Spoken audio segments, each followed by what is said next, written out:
Please don't hurt me, I can't walk, the CEO whispered in fear. Then Single Dad changed everything. The rain fell in relentless sheets that November evening, turning the city streets into rivers of reflected neon and shadow. Marcus Hayes walked those streets with his daughter Emma's small hand tucked safely in his, her yellow raincoat a bright spot of warmth against the cold urban landscape. They'd just left the hospital where Emma had her weekly physical therapy session, another small step forward in her recovery from the car accident that had taken her mother's life 2 years ago. Marcus knelt down to Emma's level, adjusting her hood as the wind picked up. Her smile, innocent and trusting, reminded him why he kept going when everything felt impossible. Why he worked double shifts at the warehouse. Why he'd learned to braid her hair from YouTube videos. Why he'd become both mother and father to this precious little girl who'd already lost so much. "Daddy, that lady looks hurt," Emma whispered, pointing down the alley beside the shuttered bookstore. Marcus followed her gaze and saw a figure slumped against the brick wall, soaked and shaking. His first instinct was to keep walking. This was the city, after all, and he had his daughter to protect. But something about the way the person was curled in on themselves, the desperate vulnerability in their posture, stopped him cold.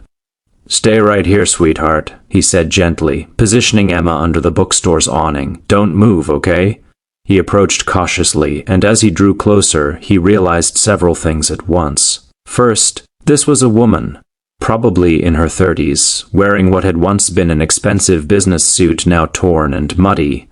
Second, she was injured. Her ankle was swollen to nearly twice its normal size, and she'd clearly been crying. Third, and most surprisingly, he recognized her face. Victoria Chen, CEO of Chen Pharmaceuticals. Her face had been all over the news lately, something about a hostile takeover attempt, corporate espionage allegations, accusations of price gouging on life-saving medications.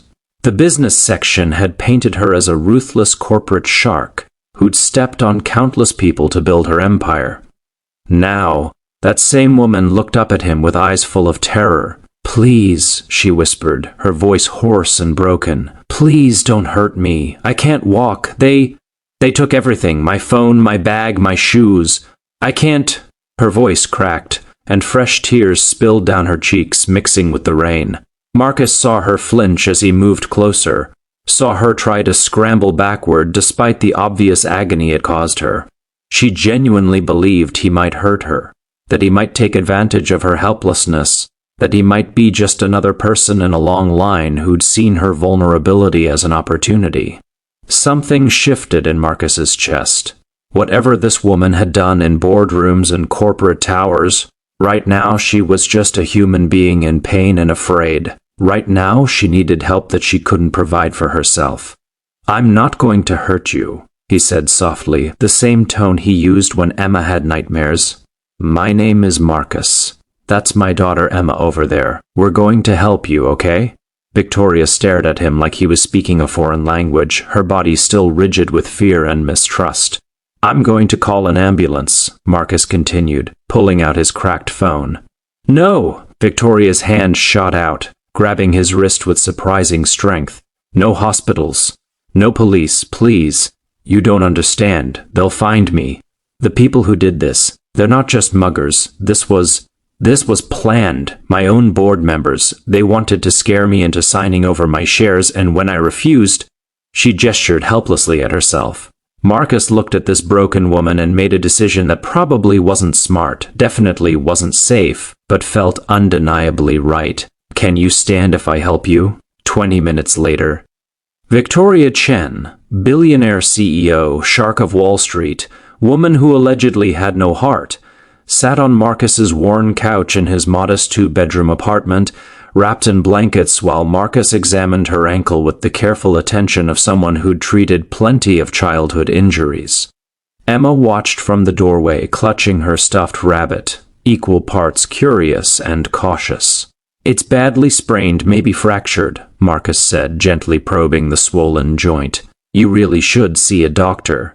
I know a private physician I can call tomorrow," Victoria said quietly. If I can stay here tonight, I can pay you. Once I have access to my accounts again, I don't want your money," Marcus interrupted, standing to get ice from the kitchen. "I'm helping because it's the right thing to do." That simple statement seemed to unsettle Victoria more than anything else that evening.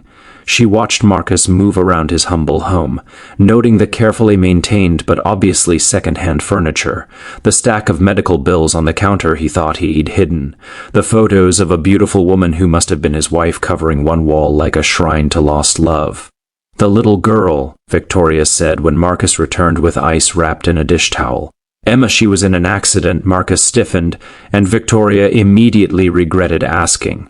But he answered, his voice steady despite the pain underneath. "Car accident. Drunk driver ran a red light. My wife Sarah died instantly. Emma's spine was injured. The doctors said she'd never walk again." "But she is walking," Victoria observed. "Because I refuse to accept their verdict," Marcus said, a fierce pride entering his voice. "Every day we do exercises, physical therapy 3 times a week. It's expensive and insurance barely covers half, but I see her getting stronger. I see her proving everyone wrong. Sometimes love and stubbornness are the best medicine." Victoria looked away, unexpected emotion tightening her throat. "That must be the medication," she said quietly. "What?" "Your insurance. I recognize the paperwork. It's from one of my company's plans. The one with the highest deductibles and worst coverage, the one I personally approved to maximize profits." She laughed bitterly. "I never thought about the actual people affected. They were just numbers in a spreadsheet. Just costs to minimize." Marcus said nothing, just carefully placed the ice on her ankle, but his silence spoke volumes. Over the next 3 days, as Victoria recovered enough to walk with support, something extraordinary happened. She watched Marcus's life unfold. The 5 a.m. wake-up to make Emma breakfast before his shift, the way he patiently helped her with homework he could barely understand himself, his gentle encouragement during her painful exercises, his sacrifice of everything for his daughter's future. She also discovered the stack of rejection letters for better jobs, positions Marcus was overqualified for but couldn't get because he lacked a college degree, the degree he'd had to abandon when Sarah got pregnant, and they needed income more than education, the opportunities that closed to him because of choices made from love rather than ambition. On the 3rd evening, as Emma giggled while Marcus dramatically read her a bedtime story, Victoria made a phone call, then another, then several more. The next morning, Marcus found her at his small kitchen table, laptop borrowed from a neighbor, working with an intensity that reminded him of the corporate titan from the news. "What are you doing?" he asked, pouring coffee. "Fixing things," Victoria said simply. "Starting with your insurance. I'm restructuring the entire plan. Lower deductibles, better coverage, especially for pediatric long-term care. It'll cost the company millions in the short term, but it's what should have been done years ago." Marcus sat down heavily. "You don't have to." "Yes, I do," Victoria interrupted, meeting his eyes with a directness that was both commanding and vulnerable. "Marcus, I've spent 15 years building an empire. I've made billions. I've been called ruthless, brilliant, unstoppable. And 3 nights ago I was lying in an alley convinced I was going to die alone and unmourned. Do you know what I thought about in that moment?" Marcus shook his head. "Nothing. There was nothing. No one who would truly miss me. No legacy that mattered. Just money and power that would transfer to whoever won the corporate knife fight." She gestured around his modest home. "You have less money in your bank account than I spend on shoes, but you're richer than I've ever been. Emma adores you. You've made a real difference in her life, given her hope and a future. That's worth more than anything I've ever built." "So what are you going to do?" Marcus asked quietly. Victoria smiled, a real smile, perhaps the first genuine one in years. "I'm going to fight for my company back. But this time, I'm going to run it differently, starting with healthcare that actually helps people like you and Emma, creating job programs for single parents, building something that matters beyond quarterly earnings reports." "That's going to make you enemies," Marcus warned. "I already have enemies," Victoria laughed. "But now I also have something I didn't before. A reason to fight that goes beyond ego and market share. You saved my life that night, Marcus. Not just physically, you reminded me what kind of person I wanted to be, what kind of leader I should have been all along. 3 months later, Victoria stood before her reconstituted board of directors. Several members had been removed following an investigation into the attack against her. She was presenting a radical new direction for Chen Pharmaceuticals. Profit matters, she said firmly. But so do people. We're going to price our medications fairly. We're going to provide industry-leading healthcare benefits. We're going to invest in our communities. And yes, our margins will be smaller, but our impact will be greater. We'll build something sustainable, ethical, and actually worthy of the trust patients place in us. The pushback was immediate and fierce. But Victoria had learned something important. She was strong enough to stand alone, but she didn't have to. She'd built alliances with progressive board members, with employees tired of the old ways, with advocacy groups, and with one former warehouse worker who now served as her director of employee affairs, a newly created position focusing on worker well-being. Marcus had initially refused the job, saying he wasn't qualified. Victoria had countered that his real-world experience making impossible choices between rent and medical care made him more qualified than anyone with an MBA. Eventually, his desire to help others like himself won out over his self-doubt. One evening, a year after that rainy night, Marcus and Emma visited Victoria's office, a corner suite with floor-to-ceiling windows overlooking the city. Emma, now walking with only the slightest limp, ran to those windows with characteristic enthusiasm. "I can see our building from here," she exclaimed. Victoria smiled, joining her at the window. "You can. I picked this office specifically for that view. It reminds me of what matters." "Why?" Emma asked with a child's directness. Victoria knelt down to Emma's level, just as Marcus had knelt to hers on that dark street. "Because your daddy taught me something important. He taught me that the measure of who we are isn't what we do when everyone's watching, or how much money we make, or how powerful we become. It's what we do when someone needs help and we have the choice to walk away.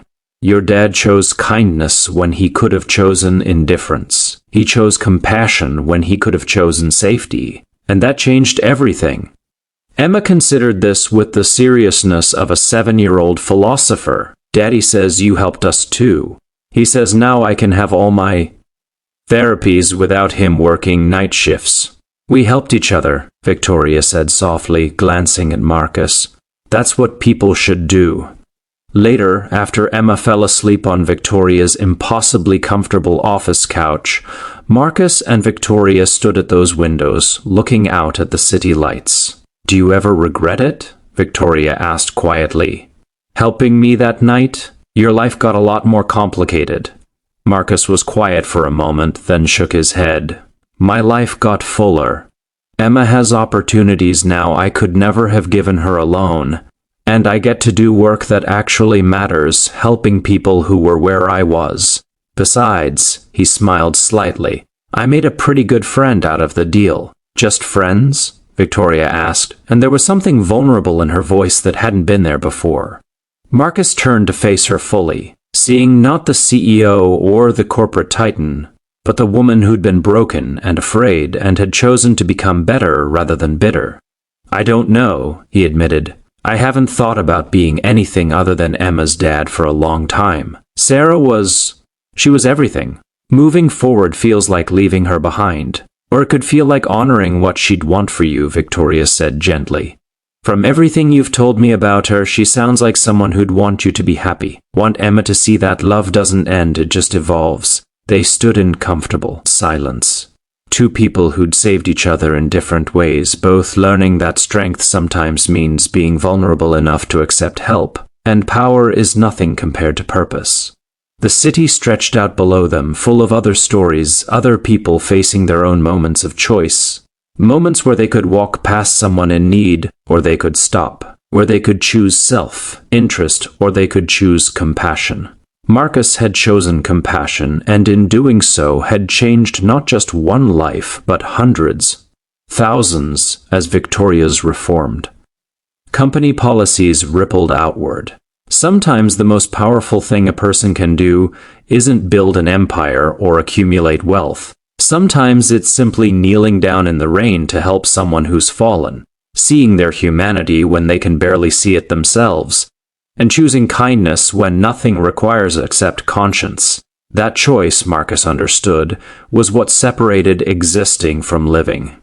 It was what transformed fear into hope, strangers into allies, and broken pieces into something stronger than what came before.